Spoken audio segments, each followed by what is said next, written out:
Good morning, or could be good afternoon or good evening, okay, whenever you're watching this. So today we're going to look at the second part of the carbonyl family called ketone. Now, we saw last week that ketone has, again, the C double bond O, but instead of having it bond to an H like we saw with aldehyde, it is bonded to some sort of hydrocarbon group. Not just this side, but also the other side. So that makes ketone carbon never carbon number 1. It's always carbon number 2 or above. Okay, it won't be carbon number last neither. Okay? All right. Hey, where's ketone in terms of the priority chart? Okay? Well, notice, as I said earlier, that we kind of left an empty spot here. Well, that's because this empty spot is for my ketone right here.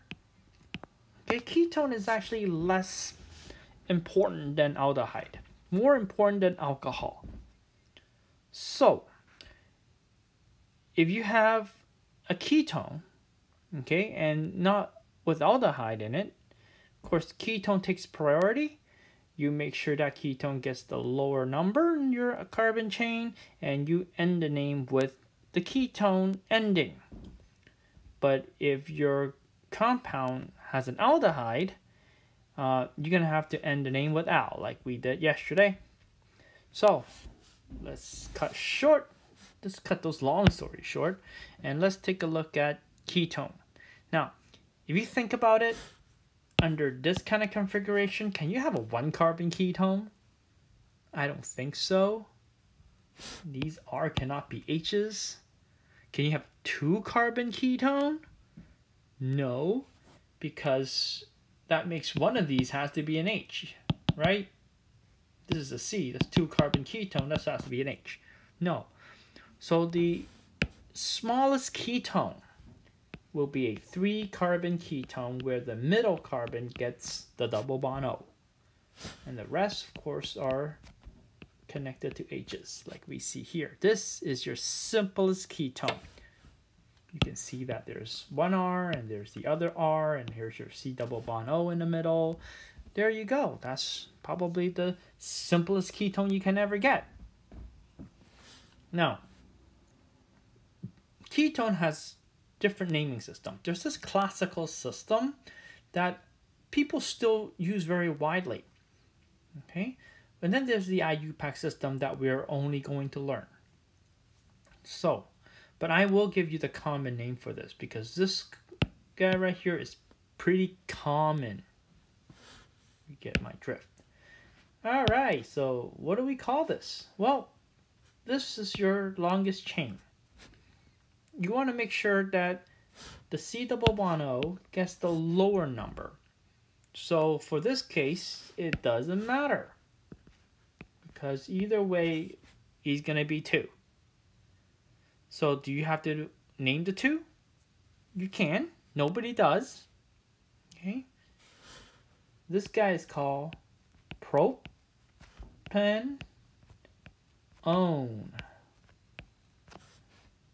Okay, so you give it an ONE ending, which indicates that yes, this is a 3-carbon thingy with a ketone.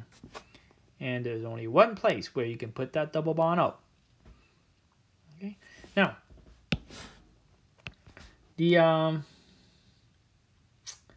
common name for this guy, as some of you heard, is called acetone. Okay. Now, hey, I know it's the fact that I see "one." Does that mean acetyl means 3? No, it actually doesn't. In fact, the word acetyl means 2. But you may be thinking, well, but I see 3 carbon. I don't see 2. Well, long time ago when they used to name ketone, they don't use the IUPAC method like we do now. So they name ketone as what's on this side of the C double bond O, and what's this side of the C double bond O. So it seems like from here to there, that's 2 carbon. From here to here, that's also 2 carbon. So that's where this 2 come from. So the classical naming method will indicate that, okay, this is going to be an acetyltone or acetone, because going from left or going to the right from this C double bond O is 2. Now, obviously, you're confused. I'm sure some of you are too. That's why they decided not to use that system anymore, but they still kept this as a common name, acetone, because they've been using for many, many, many years. So imagine going out there and ask, hey, can I buy a bottle of propanone? I hope you don't say that. They might get something else. Okay. Let's take a look at other ketone. So here's another one. Okay, it's a 4-carbon ketone. And of course, the name for this is going to be butanone. Now, do I have to put 2 butanone? Again, the answer is no, you don't have to put 2 butanone, because there's really only one place where you can put that C double bond O. Well, you may be thinking, oh, I could put it here. How about here, huh? No, because if you were to count backward, that is still 2 butanone, so this only in position 2. That way you can have a 4-carbon ketone. But of course, if you increase your carbon chain, there will be various places where you can put that C double bond O, like this one. Okay, this one is called pentanone, but pentanone is not going to be good enough, so you're going to have to say 2-pentanone. Okay, because it's pretty obvious that if you go from left to right, the C double bond O is in position number 2, which means I will see something like this, which is your 3-pentanone.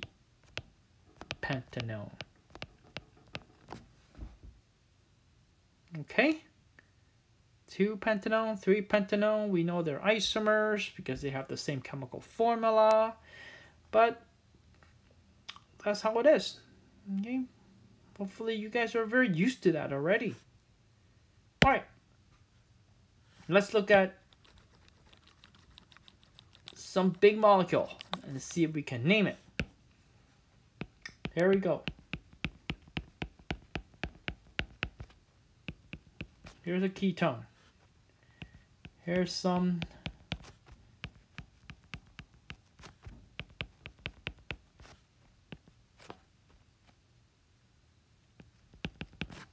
there you go. How would you name this bad boy? Well, again, you want to find your longest carbon-carbon chain. Didn't need to trick you here. It's really right there. You want to make sure that the C double bond O inherit the smaller number, so you're going to go left to right, right to left. Well, hopefully you said left to right.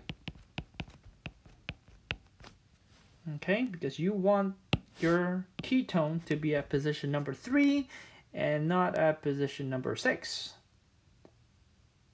Alright, that means everybody else is really just side group, right? Exactly. So, let's name this. So you have 5-chloro, 5-fluoro. I think I spelled fluoro wrong. Fluoro, 2-hydroxyl, 7,7-dimethyl. Okay, so your most important group here is a ketone. So therefore, you're going to tell me where that ketone is position number 3. And you're going to tell me what that your longest chain is. It's going to be octanone. Okay, so 5-chloro, 5-fluoro, 2-hydroxyl, 7,7-dimethyl, 3-octanone. Pretty easy, huh? As I said, these things should be quite repetitive now. That you're kind of being exposed to pretty much the same thing. Okay, let's do another one. This one, multiple ketone. Okay, how beautiful is that? Hey, let's put some CH3. There's another CH3. There's another CH3. Let's put an alcohol at the end, just for kicks. Okay. Let's not make this so hard. Let's maybe just add another carbon here. It's okay. Let's put another CH3 here. What the hell? All right, so here's your longest carbon-carbon chain. Left to right or right to left? Well, it seems like going in this direction, I will hit ketone at number 3. Going in this direction, I will hit ketone at number 4. It's pretty obvious that I'm going to go right to left. Oh my god, I went the max. Okay. Alright, so let's name this. This one is not that hard. So I have position number 2, 4, 6, 9. This is going to be a tetramethyl. Okay. And I'm going to have 3, 5, 7 decatrione. So some people ask me, do I need to put an "and" here? Decantrione? Or is it okay just go decatrione? Well, the answer is it doesn't matter. Okay? As I said, in some textbook you'll have decatrione. In some textbook you have decantrione.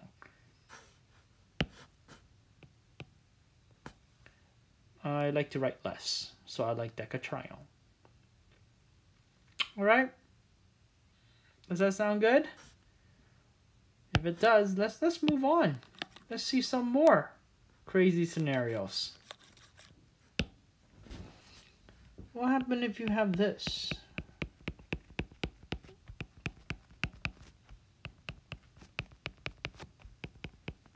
Pretty sure you guys are seeing where I'm getting this at. Okay? My goodness.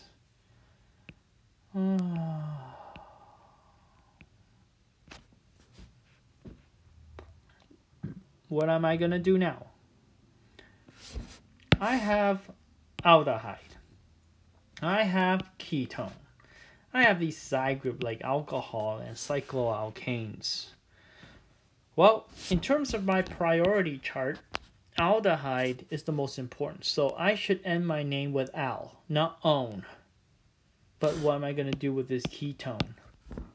Well, like alcohol, we call hydroxyl as a side group. Ketone as a side group, we will call keto. Okay? Now, what that means is this. Here's your longest carbon-carbon chain, and here's your carbon number 1.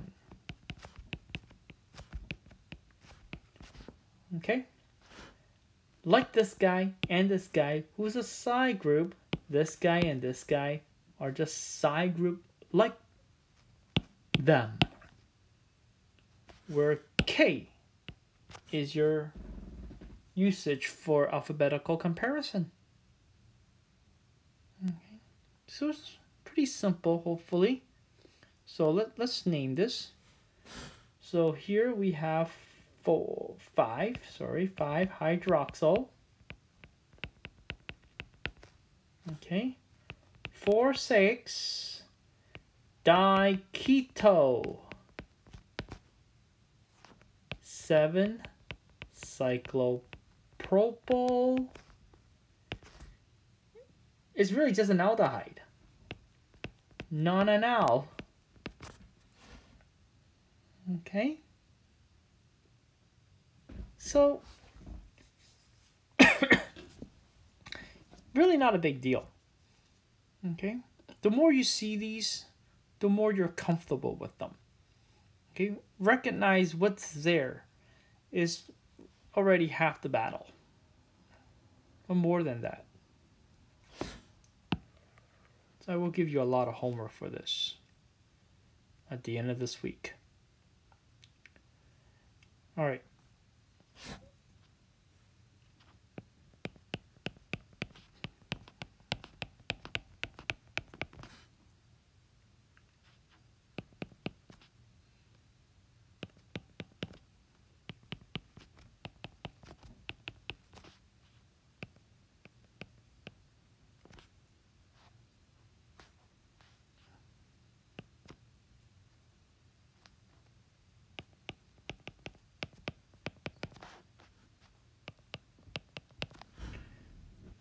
Lovely, isn't it? So why don't you try this? Okay, pause and try this, and we'll reconvene when you're done. Okay. Got it? There's your longest carbon-carbon chain. Here's your carbon 1. Everybody else, treat them as side group. Okay? So in this case, we have 9, 9, 9 trihydroxyl. Okay? 4, 6, 8 triketo.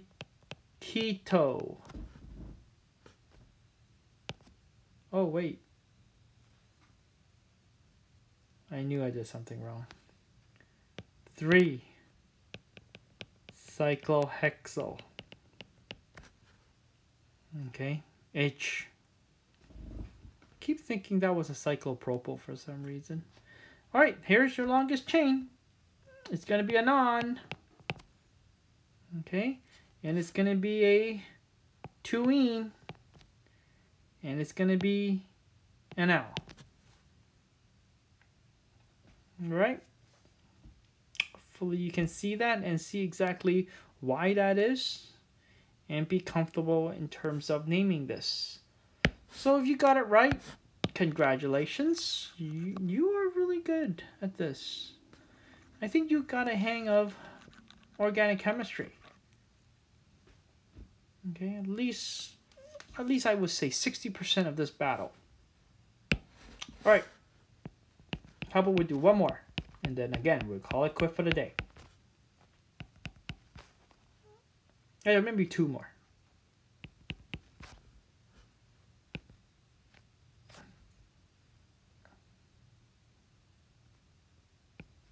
Oh, I haven't seen this for a long time.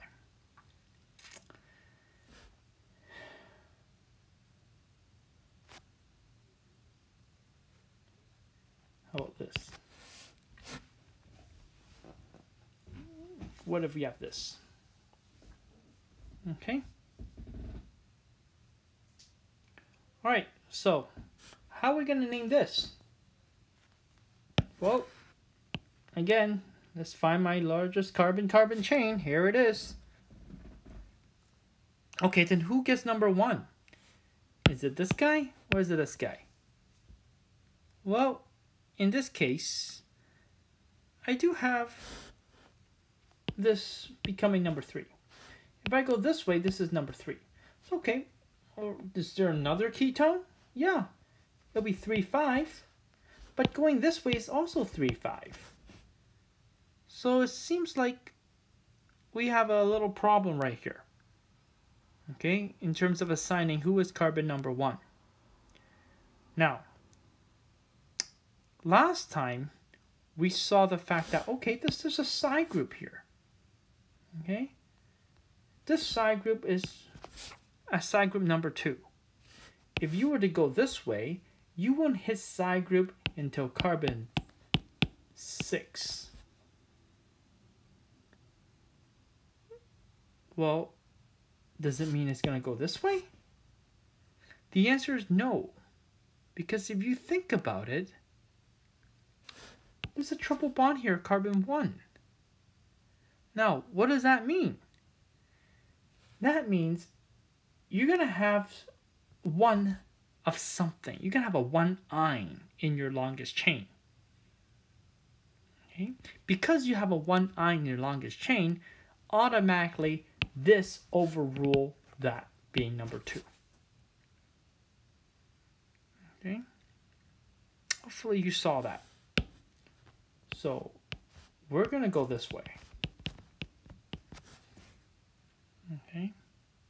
Nitro will have to take the number 6 because in this case, we see that there is something before that. Okay, even though that this something is part of the longest chain, but it still counts. So be careful. Okay, be very careful when you see things like this. So the name for this guy is very simple. It's 6-nitro. Okay, hept. Okay, hept 1-ine. Okay, that's pretty much the reason why it's going that way. And you're gonna say 3,5-dione. Okay. So if ketone is your most important group, obviously we will end the name with "-one". And because it's a triple bond, we can't put this 3,5 in the front. We will have to put it within our longest chain. We saw something like this before with alcohol, so that's not something new that we haven't seen before, but that's what you're supposed to do. All right. So hopefully you're comfortable with this. That's one concept that I really want to make sure that you know and you saw at least once before any tests comes along. Anyway, let's call it for the day. Okay, so tomorrow we'll look at part 3 of your carbonyl family, the final part of the carbonyl family, carboxyl. So see you guys tomorrow.